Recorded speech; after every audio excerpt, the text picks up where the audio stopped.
नमस्कार, आप सभी का स्वागत है। आज हम इनफाइनाइट सीरीज का अगला लेक्चर डिस्कस करने जा रहे हैं, जिसमें हम एक रेशियो टेस्ट, डिएलम्बर्ट रेशियो टेस्ट के बारे में चर्चा करेंगे। तो चलिए वीडियो को स्टार्ट करते हैं। Let sigma UN be a positive term series such that limit n tends to infinity UN upon UN plus 1 equals to L। तो यहाँ पर सिग्मा UN क्या होगी? एक पॉजिटिव टर्म सीरीज होगी। ध्यान रखिएगा, पॉजिटिव टर्म सीरीज का मतलब होता है इस प्रकार की सीरीज जिसका प्रत्येक एलिमेंट 0 से बड़ा रहा होगा। ठीक है ना? तो क्या करेंगे आप? कंपेयर करके इस सीरीज का nवां टर्म निकालेंगे, यानी कि UN निकालेंगे, और उसका अगला टर्म UN प्लस 1 निकालेंगे। जब आप उसका UN अपॉन UN प्लस 1 की वैल्यू निकालेंगे, उसमें लिमिट लगाएंगे n टेंड्स टू इन्फिनिटी, वो क्या जाएगा आपका L, और L यहाँ पर क्या होगा? एक रियल नंबर होगा।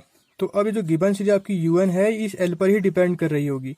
तो आइए ये L पर किस प्रकार डिपेंड कर रही है देखते हैं। देन जब L की वैल्यू 1 से क्या होगी? बड़ी होगी, तो ये गिवन सीरीज आपकी रही होगी, वो क्या कर जाएगी? कन्वर्ज करेगी। और जब L की वैल्यू 1 से क्या रही होगी? छोटी रही होगी, तो उस स्थिति में जो आपकी गिवन सीरीज होगी वो क्या करेगी? डाइवर्ज करेगी। ये ध्यान रखना पड़ेगा आपको, ठीक है ना? और जैसे ही L की वैल्यू 1 आएगी, तो ये टेस्ट जो है किसी सीरीज की कन्वर्जेंस या डाइवर्जेंस को सही तरीके से नहीं बता पाता है। तो इसलिए L बराबर 1 पर यह टेस्ट क्या हो जाता है? फेल हो जाता है। तो आइए ये टेस्ट L बराबर 1 पर फेल क्यों हो रहा है, इस पर जानने का प्रयास करते हैं। Now we shall give examples of two series such that one convergent and other divergent, but both satisfying limit n tends to infinity UN upon UN plus 1 equals to 1। तो यहाँ पर हम क्या कर रहे हैं? दो उदाहरण ले रहे हैं, एक कन्वर्जेंट सीरीज का और एक डाइवर्जेंट सीरीज का। और ध्यान रखिए, दोनों सीरीज इस प्रॉपर्टी को सेटिस्फाई कर रही हैं। ठीक है ना? तो पहला उदाहरण हमारा इस प्रकार है कि sigma UN equals to sigma 1/n। आप जानते हैं इस प्रकार की सीरीज क्या होती है? Is divergent. ठीक है ना? बट इसका जो लिमिटिंग वैल्यू आप निकाल रहे हैं, limit n tends to infinity UN upon UN plus 1 equals to limit n tends to infinity, ये आ जाएगा आपका n प्लस 1 अपॉन n।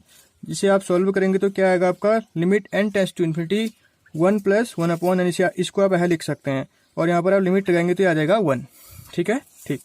दूसरा उदाहरण ले रहे हैं आप, sigma BN equals to summation 1 upon n square is convergent. और यहाँ पर भी जब आप इसकी लिमिटिंग वैल्यू निकालेंगे तो ये भी क्या जा रही है आपकी? Limit n tends to infinity UN upon UN plus 1 equals to limit n tends to infinity n plus 1 का whole square upon n square. जब इसको आप सॉल्व करेंगे तो क्या आएगा आपका? Limit n tends to infinity 1 plus 1 upon n का होल स्क्वायर। जब यहाँ पे आप लिमिट ऑपरेट कर देंगे तो आपका आएगा 1 स्क्वायर, यानी कि इसकी वैल्यू क्या जाएगी आपकी? 1। तो ध्यान रखिए, आपने क्या किया? एक आपने डाइवर्जेंट सीरीज ली, तो वो भी इस प्रॉपर्टी को सेटिस्फाई करेगी, यानी कि उसकी लिमिटिंग वैल्यू भी 1 आ गई। और आपने एक कन्वर्जेंट सीरीज ली, तो उसकी भी लिमिटिंग वैल्यू क्या जा रही है? 1 आ जा रही है। तो यहाँ पर हम डिसाइड ही नहीं कर पा रहे हैं कि ये डाइवर्जेंट रही होगी कि कन्वर्जेंट रही होगी। तो इस कारण ये टेस्ट जो होता है L बराबर 1 पर फेल हो जाता है। ठीक है ना? अब हम कुछ उदाहरणों के माध्यम से डिएलम्बर्ट रेशियो टेस्ट को समझने का प्रयास करते हैं। तो हमारे पास एक सीरीज है कि 1 upon 1 into 2 to the power 1 plus 1 upon 2 into 2 to the power 2 plus 1 upon 3 into 2 to the power 3 up to dot dot. तो इस प्रकार हमारे पास सीरीज चलती जा रही है। तो ध्यान रखिएगा, यहाँ पर जब आपको nवां टर्म इसका निकालेंगे तो इसे जनरलाइज करेंगे तो देखिए यहाँ पर ये 1 2 3 ये बढ़ता जा रहा है, यानी कि यहाँ पर n आएगा, और यहाँ पर 2 सब जगह तो 2 की पावर n आ रहा होगा। तो इसका मतलब है कि हेयर UN आपका क्या आएगा? 1 upon n into 2 to the power n आ रहा होगा आपका nth टर्म इस सीरीज का। तो उसका अगला टर्म क्या होगा? यानी कि आपको n को n प्लस 1 से रिप्लेस कर देना होगा, यानी कि UN plus 1 equals to 1 upon n plus 1 into 2 to the power n plus 1, ये आ रहा होगा। ठीक है ना? अब आप क्या निकालेंगे? अब आप निकालेंगे limit n tends to infinity UN upon UN plus 1। जब आप इसको इन दोनों के रेशियो को सॉल्व करेंगे तो क्या मिलेगा आपको? Limit n tends to infinity 2 times n plus 1 upon n। अब यहाँ पे इसे क्या लिख सकते हैं आप? ऐसा लिख सकते हैं, limit n tends to infinity 2 into 1 plus 1/n। इसको ऐसा लिखा जा सकता है। जब आप यहाँ पर लिमिट लगा देंगे तो क्या जाएगा आपका? 2। और ध्यान, आप जानते हैं कि 2 क्या होता है? 1 से बड़ा होता है। तो अकॉर्डिंग टू डिएलम्बर्ट रेशियो टेस्ट, अगर L की वैल्यू 1 से बड़ी आती है तो वो सीरीज क्या हो जाती है आपकी? कन्वर्जेंट हो जाती है। Hence by the D'Alembert ratio test the given series is convergent. तो इस प्रकार आप किसी सीरीज को कन्वर्जेंट बता सकते हैं डिलम्बर्ट टेस्ट रेशियो से। अब हम कुछ उदाहरणों के माध्यम से डिलम्बर्ट रेशियो टेस्ट को समझने का प्रयास करते हैं। तो हमारे पास एक सीरीज है कि 1/1 into 2 to the power 1 plus 1/2 into 2 to the power 2 plus 1/3 into 2 to the power 3 up to dot dot. तो इस प्रकार हमारे पास सीरीज चलती जा रही है।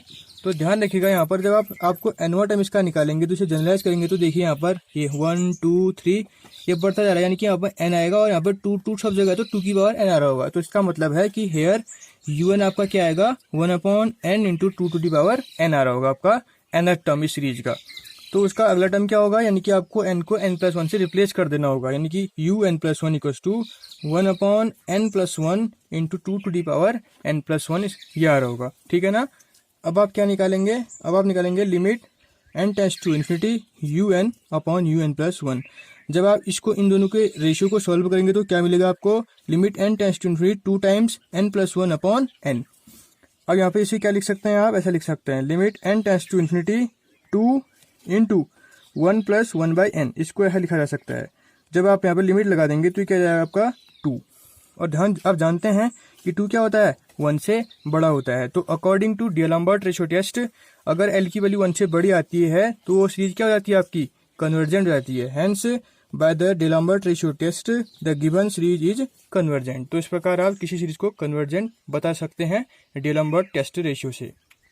दूसरा उदाहरण है हमारे पास इस प्रकार 1/5 plus 2/5² plus 3/5³ plus 4/5 plus dot dot. तो आप यहाँ पर जनरलाइज करेंगे तो आपको nवां टर्म क्या मिलेगा, वो मिलेगा आपको un equals to n/5 to the power n। तो उसका अगला टर्म क्या होगा n+1 equals to n+1 to the power n+1 के रूप का होगा। अब इसको आप याद रखिएगा कि जो n+1 फैक्टोरियल होता है वो किसके बराबर होता है n+1 इंटू n फैक्टोरियल के बराबर होता है। आपको ये हेल्प करेगा आगे पे। ठीक है ना। तो अब आप क्या करेंगे un/un+1 की वैल्यू निकालेंगे तो क्या आएगी आपकी n/5 to the power n upon n+1 factorial upon 5 to the power n+1। जब इसे आप सॉल्व करेंगे तो क्या मिलेगा आपको 5 into n factorial upon n+1 factorial. ठीक है। मैंने यहाँ पे डिस्कस किया है कि n+1 फैक्टोरियल क्या होता है n+1 इंटू n फैक्टोरियल। तो यहाँ पे रख देंगे हम इसके बदले, तो ये आएगा 5 into n factorial upon n+1 into n factorial. तो n+1 से n+1 फैक्टोरियल कट जाएगा। ठीक है ना, सॉरी n फैक्टोरियल से n फैक्टोरियल कट जाएगा। अब क्या बच जाएगा आपके पास 5/n+1। ठीक है ना। अब क्या निकालेंगे आप लिमिटिंग वैल्यू, यानी कि limit n tends to infinity un/un+1। तो ये क्या आएगा limit n tends to infinity 5/n+1। तो आप यहाँ पर रखेंगे तो ये हो जाएगा इन्फिनिटी, यानी कि 5/∞ इक्वल्स टू 0। तो आप जानते हैं कि 0 क्या होता है <1, यानी कि इस डिलम्बर्ट रेशियो टेस्ट के अकॉर्डिंग जो भी वैल्यू l की वैल्यू जब 1 से छोटी होती है तो वो क्या कर जाती है, वो डाइवर्ज कर जाती है। Hence by the D'Alembert ratio test the given series is divergent. Okay.